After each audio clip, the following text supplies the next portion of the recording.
नथिबो व्यासार्ध नथिबो केंद्र बिंदु अछि हमर तो आमे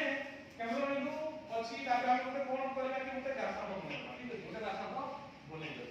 आमे एबीबी वेक्टर ताप नै गले द्विखंड नै गले से 120 डिग्री हेबो ठीक अछि केमिति हबो जे थरे ताप नै गले 60 डिग्री थरे ताप नै गले केते होसिबे 60 डिग्री तो हमर तापटा नै छै आमे एटा तो पाई धरा जाउ ये पाई हम कोन जहां भी पाई छु आमे बिंदु ठीक अछि ताप आमे ताप नै करू ठीक अछि धरा जाउ ये गला कोन x कोन हला x तो थरे ताप नै ये होछि 60 डिग्री आ तो ताप नै केते होछि 120 डिग्री हला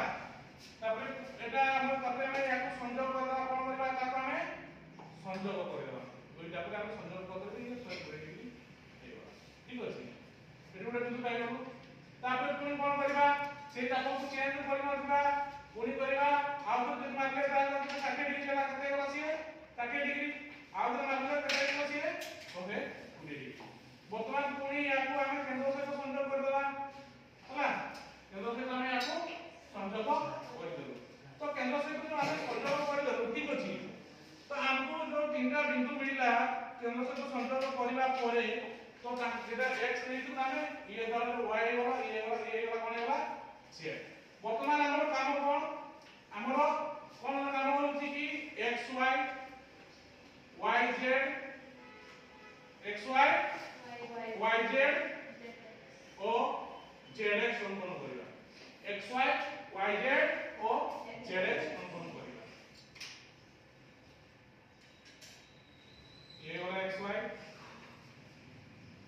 तापरे ये वाला yz तापरे ये है वाला zx तो एटा ही होछि जो हमें जो पाइलो त्रिभुज कोन पाइलो त्रिभुज x y z ये ही होछि हमर कोन समबाहु त्रिभुज तो आउ बे यार मेथड अछि कोन कि यदि हमर भूतडा बेसी बड़ हे गला हम जो मापन नेबार सेंति किछि असुविधा होय नाही